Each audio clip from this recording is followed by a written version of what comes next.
Look at these guys run to me. Oh, I'm so happy to see you too. Hello there. You want to be my friend? In this soil here, I came across ancient pottery. I came across bones, and I came across shells. So I'll give you a little idea here. Whoo, what a drop right here. That one's got its tail tucked in, acting very submissive. Now this is very reminiscent of an Indian marker tree. Isn't this a beautiful spot? Hey, happy Oonsday everyone. I'm a couple hours away from home. I'm on the road. Why? I want to show you guys something incredibly unique in my state of Wisconsin. I'm in Sauk County. That's smack in the middle of Wisconsin. And just up the road here is a landmark, a historic landmark that is completely unique to the whole world. There's only one in existence, and it's right ahead. Let's see what it is.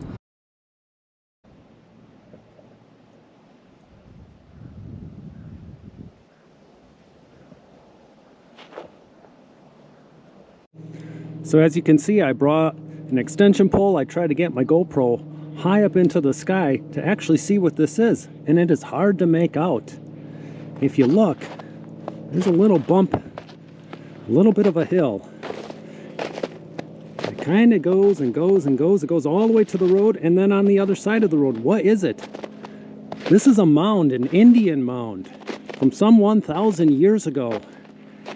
And unlike any other mound on Earth, it is created in the shape of a human, of a man. It has a head, it has shoulders, arms, a full body, legs, on which the road was actually built over. And then in the other property are the feet.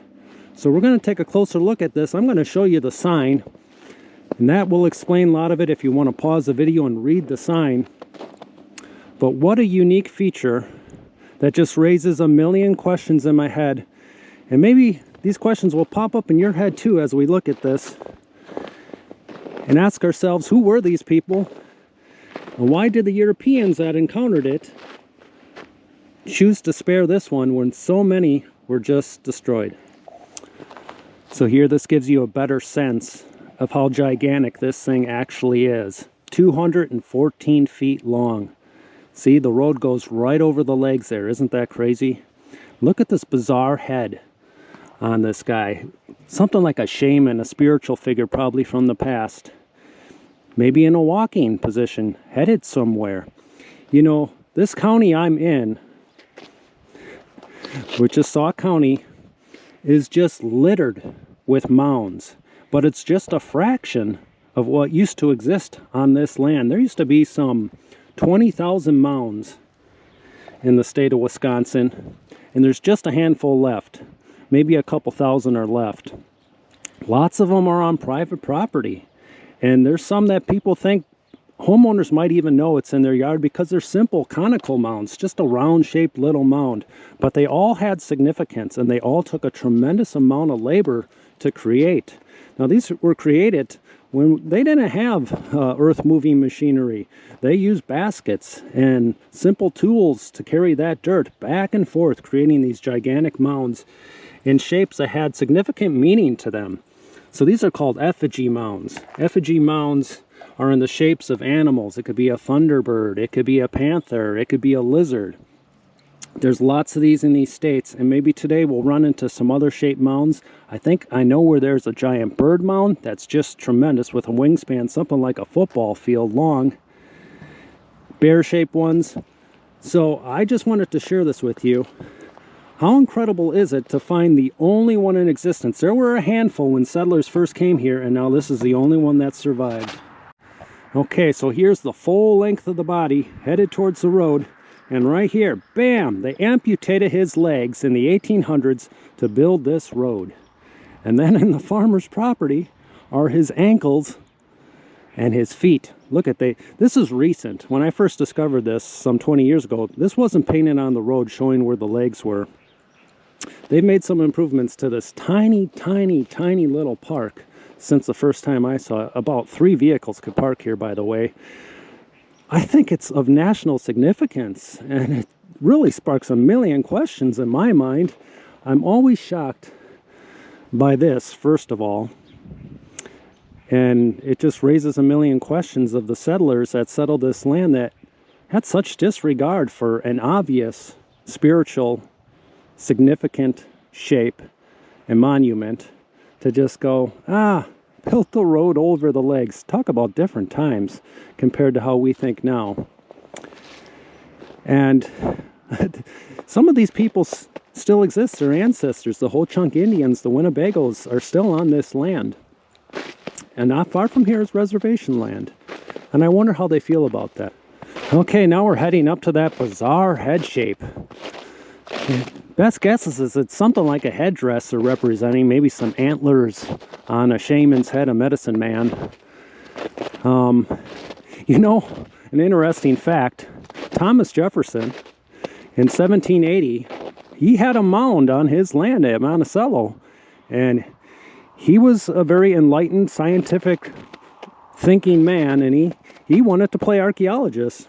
And he went to town with shovels, digging from different cross-sections into the conical mound he had on his property.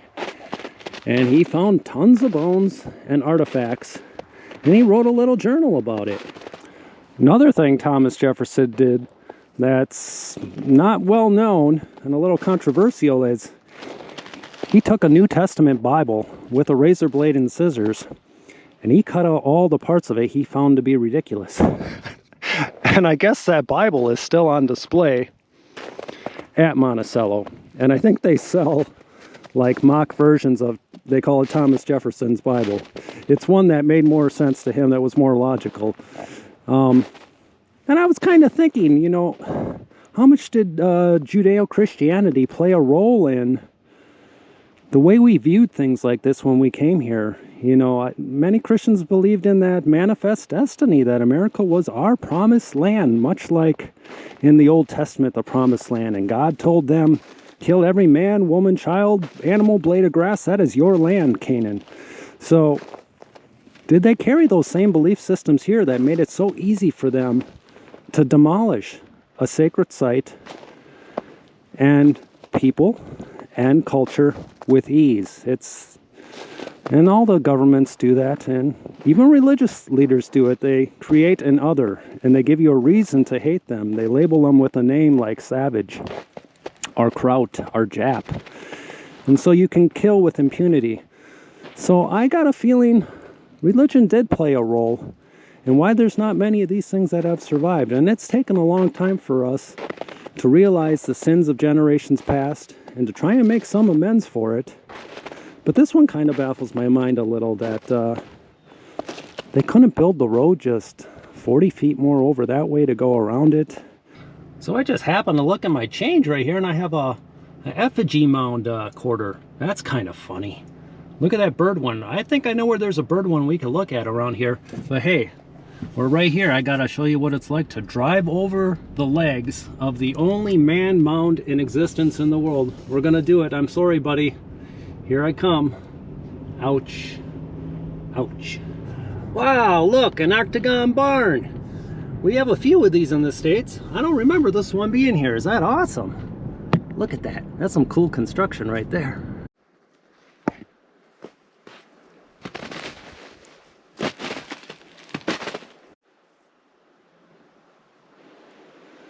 Okay guys, I want to show you a special spot that I found some 10 years ago. I'm on a nature conservancy land. That's about 5,000 acres of pretty desolate wooded area with a lot of these sandstone cliffs and upcroppings. You see this ravine coming down here. Well, I think this big piece here must have collapsed recently. By recently, I mean before I found it 10 years ago. And it allowed new activity with this soil to start washing out. And while I was exploring this, in this soil here, I came across ancient pottery, I came across bones, and I came across shells. And I knew it was from Native Americans long ago, probably the woodland Indians, maybe 900 plus years ago. And I collected it into a safe spot because it was going to work into this ravine and just wash away. And I hid it in a pile of rocks, kind of protected it, and I contacted the Nature Conservancy, notified them of what I found, and they said they would bring an archaeologist out to investigate that. So this is a spot I always like to return to see if anything's changed, to see if my little stash is still there. And I would encourage anyone that comes across a situation like this, like me, as best you can, don't disturb the site. There's so much information in there that a layperson like us doesn't understand, but an archaeologist would. The differences in the color of the soil, there could be clues with carbon dating pieces of nutshells or fibers, or even in the pottery pieces of straw that can help them date things and gather information about our past history. So the reason I touched those items and put it away is because I knew they were going to wash away for good down this ravine with a good rainfall. I don't really see anything up on the surface right now, and I'm not going to start digging, doing nothing like that. You're not supposed to do that. You're supposed to leave things as they lie, which I'm going to respect and do. But just wanted to show you this. This is pretty incredible. There was probably a nice shelter here where they would camp up there with a simple fire and cook their meat and live their lives, and all that accumulated what we would call trash, they had trash too. And all these years later, I came across it, and how cool is that?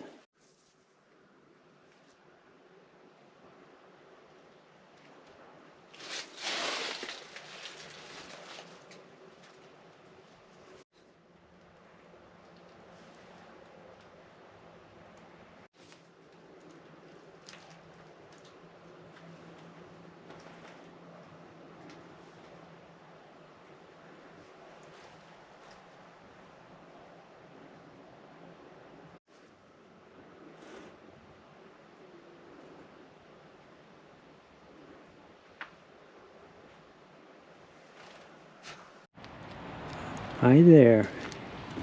So I am in the town of Baraboo, and there is a free zoo where you could just walk right in. They ask for donations, and you can see a variety of animals. And my wife and I always like to stop in here and take a look at the wolves, the otters, the lynx, the fox, the bear. And here's another place that gets my mind going with lots of questions. Zoos. What do you think about zoos? Are they a necessary evil to kind of pull these guys out of their habitat and put them on display to educate us, to give us a connection, feelings for them, wanting to save them in their habitat? I think about this one a lot. Look at this. Here you have wolves and a deer running. It's a giant tease all day long for these guys. I'm counting 1, 2, 3, 4 wolves. There's a big den right there where they dug out. So this zoo is right in the heart of town, right in the heart of town of Baraboo. The deer looks a little worked up. It's just amazing how they get acclimated to each other so fast. They understand a fence protects them. And like my raccoons understand I am not a threat. Isn't it something how quickly they catch on? So, guys, what are your feelings about zoos? Even like with my channel, I think a lot of people say don't feed wild animals. But I have this philosophy that you really need to create an emotional connection with an animal to care about its habitat and to care about saving the animal. Otherwise, we're just going to think about ourselves. So is it necessary to have a place like this to educate us about them? We can see them up close, see the attributes they have that we find admirable or cute. Usually that's what it takes for us. We need to see something cute. And that's something I strive to do with Oonsday, is show raccoons in very human situations, playing sports, playing instruments, interacting with me, letting me brush them. And that makes us care. Ooh, there's some interesting displays going on right there. That one's got its tail tucked in, acting very submissive. Okay, got some dynamics going on right here. So I guess these are Mexican wolves. So they're not native to this area at all. And the last I understood is that these guys are actually qualified to be reintroduced in the future. Whereas a lot of zoos, the animals you see, they are there to stay. These guys would have no problem taking out a raccoon. In the state of Wisconsin where I live, they've reintroduced wolves, and their population is increased strong. And it's a little bit of a controversy, like in many parts of the country, where not as much farmers in our state, but hunters, they do not like the competition that the wolves have brought, because the hunters love to go after their deer, and when they go to their favorite spot for deer up north and there's not as many, these are the first guys to take the blame. Hi there, cutie. What are you doing up there? Oh, you're looking at me. I see you too. Oh, you're impressive. Wow, look at that lynx. Beautiful. Oh my goodness, I want to pet you. I think that guy would take out one of my raccoons with no problem at all. Look at these guys run to me. Oh, I'm so happy to see you too. Hello there. You want to be my friend? I bet you do. Oh, adorable river otters. And look at how playful they are. I love the personality of a river otter. They are wonderfully mischievous. Just getting into it all the time, and so playful. And again, so intelligent. I'm lucky in the state I live. I've been out canoeing on lakes and had them be curious with me in my canoe and come up to me. So I'd really like your opinions on zoos, guys. My opinion goes back and forth all the time. And speaking of controversy, the city I'm in is called Baraboo, Wisconsin. Is the circus capital of the world. The Ringling Brothers, they set up shop here in Baraboo. This was their home station. And we all know how controversial circuses have been and how much they've changed through the years. They've really gotten rid of the animal acts with elephants, because elephants are social creatures and they don't want to be confined to small spaces and made to do circus tricks. What are your feelings on that? That makes me think, is it right what I'm doing with my raccoons, making them do circus tricks? These are all questions that bounce in and out of my head, and I would sure love some feedback. Look, we got a snowy owl there. Looks like he's a little sleepy. His eyes are closed. Okay, here's another mound. This is a linear mound. You can see it's just a long, straight mound. Comes up a few feet from the ground and extends all the way to that tree line. Then here, with the tall weeds, that's where they let it grow wild. They don't want people walking on it. Is a, but the picnic area is right by it, is a bear mound in the shape of a bear.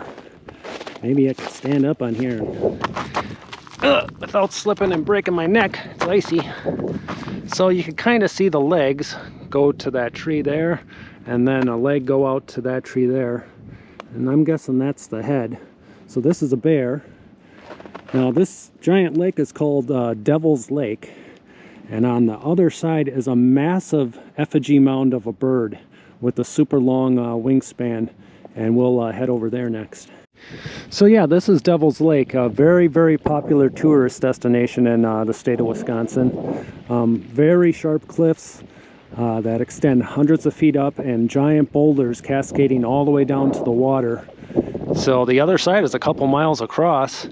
It's a very clear lake, very deep lake. So I thought my squirrel house was really impressive, but this is a giant condominium made for bats. I have no idea if there's any bats up here right now, but this is awesome. And we're having an issue with our bats in this state. I guess it's all over. That white nose syndrome has taken the population down to just 10% of what it used to be. And I don't think they even figured out what started that. It's like I think a bacteria, a fungus that kind of covers their nose, and it just takes too much energy out of them where they're not producing enough heat to survive. Okay, we're on the other side of the lake, and straight ahead is the bird mound. This plaque gives a little description of it. It's the only mound in the park. When archaeologists researched in it, they found some human skeletons. But the thinking is the majority of the mounds did have skeletal remains in them, that it might have been a yearly tradition for native peoples to congregate and to build kind of a memorial, a mound, and put the bones in there of people who died throughout the year. That's a theory. Definitely there's spiritual significance and ceremonial significance with these things. So I think this is the back end, which would be the tail of the bird. And then you get the main body, and that's a wing coming out on this side, and then on the other side is the other wing. Sorry for the noise in the background. The park workers are taking the tree down. So here we go. The length of the body is 115 feet. The wing spread is about 240 feet. Just a gigantic thing. Some people say it's almost like half man, half bird. But it hasn't been distinguished as a man mound like the one we saw before. So yeah, this is it, and the bird's facing the lake. So I'm sure this was a very special mound back in the day. So here I am at the other end of the mound. You can see the gigantic cliffs behind it that come down to the lake. Look at this. We have see where the dirt's been pushed up here? That's from they're called voles. They're like a large mole that travels under the ground, and they'll push up every now and then. And I'm looking down here, and this shoreline is just loaded with birds. Looks like a lot of geese, a lot of ducks. And if I'm seeing right, out in the lake might be some trumpeter swans, 3 of them. Yeah, we have hundreds of Canadian geese right here, and they're cleaning themselves off. They're flapping their wings in the water. They are loving this because this is very strange. Here we are in early January, and this lake should be frozen over, and there should even be ice fishermen on here, and there's no such thing. It's open water. Hey guys, this is a really large old quarry, and you can see that's all hard quartzite right there. It's a very dense rock like granite, and way at the top of this is where there's sandstone that was laid on top of that a long time ago. So I'm going to climb this all the way to the top and give us an overview of the area, and you can really see some neat geological features in an area of this state that is packed with geological evidence ranging back many millions of years. So, okay, I'm going to climb. Oh, we got a stray kitty cat living over here. Oh my goodness, he's heading on up too. Oh. Yeah, look at that tough kitty go. Wow, he's flying up that thing. That might be the route I take. Thanks, kitty, you're showing me the way. So here's the rock face up close, just to give you an idea of what this looks like. Some real beautiful formations. You can see a lot of iron leached in the rocks here. Some even rainbow colors right there. Some iridescent colors that bleach through. And it is a sharp cliff quarry. There's no way I'm climbing it this way. I gotta find that route the cat took. Okay, I'm halfway up. Holy cow, this is exhausting, and is it steep? So I'll give you a little idea here. Whoo, what a drop right here. Don't want to go too far out on this edge. This could give.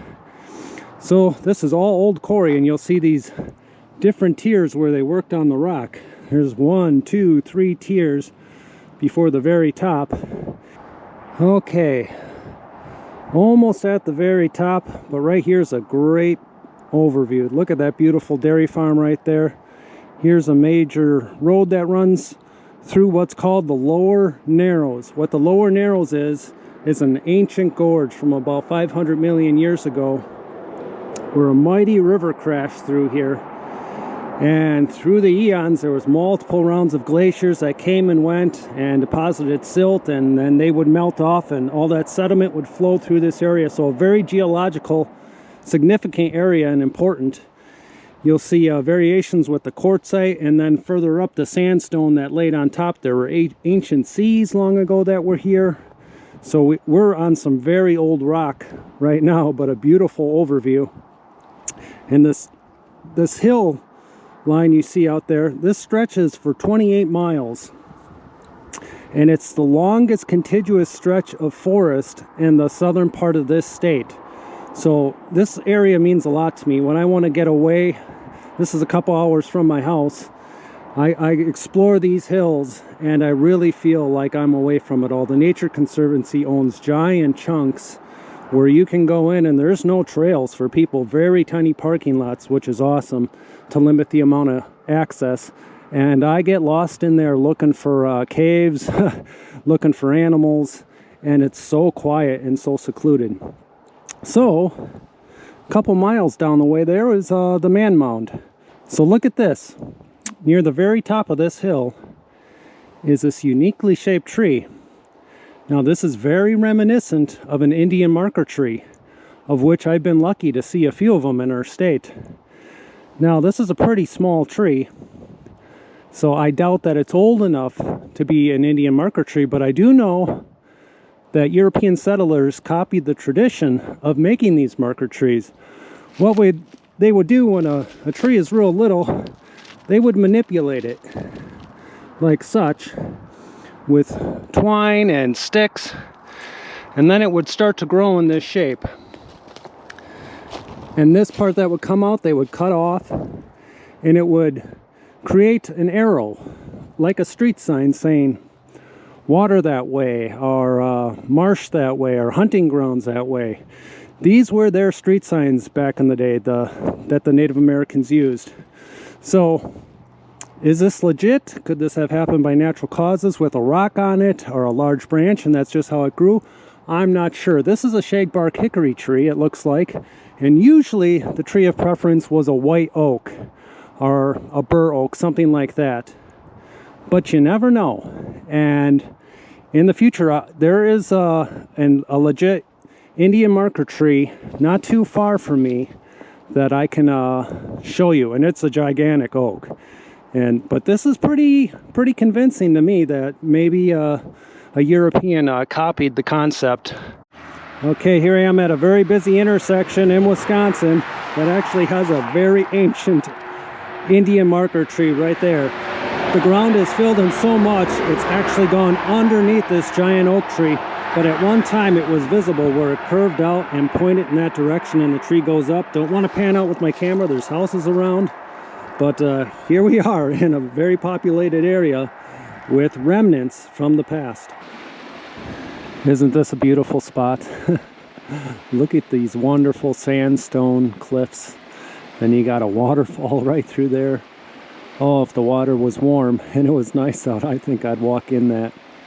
So this is a state natural area, kind of in the same vicinity of where I've been exploring and showing you guys today. If you notice in the last spot where the caves were with the etchings in the wall, I didn't describe much of its location, and that's on purpose. I kind of want to keep that hidden away from the larger public. Certainly other people know about it. It's just knowing that in that vicinity there are Indian artifacts. I really don't want people going out there with shovels and trying to raid archaeologically important spot. You know, in that area are estimated sites going back as far as 10,000 years ago where there was habitation.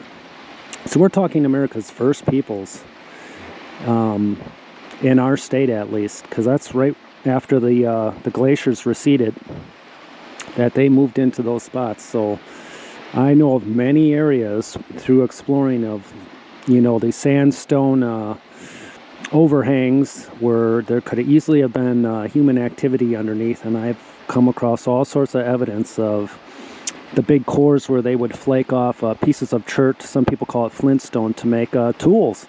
So, and I keep those spots to myself. I'll show them in videos in the future, but I am not going to say exactly where I am just to protect them, because not everyone's very respectful. I hope you understand. So here we are on top of this gorge here, this ravine. It's just down there before, and you can hear a waterfall rushing down there. Look at this tree that fell across it. Can you imagine picking up the nerve to go across that? I see some animal tracks. I'm guessing that's a squirrel. I wonder if the raccoons would use that at night. Ooh, if they fall, well, there's some water, but there's a lot of cliff down the way. So yeah, thanks for tagging along with me watching this video, and I'm glad I could share some of these really cool spots in my state. It's a couple-hour drive, but it's worth it, and every year I return to these areas because I just can't get enough of them, and I just love to explore them. So happy Oonsday to everyone, and everyone stay safe and stay healthy. Bye now.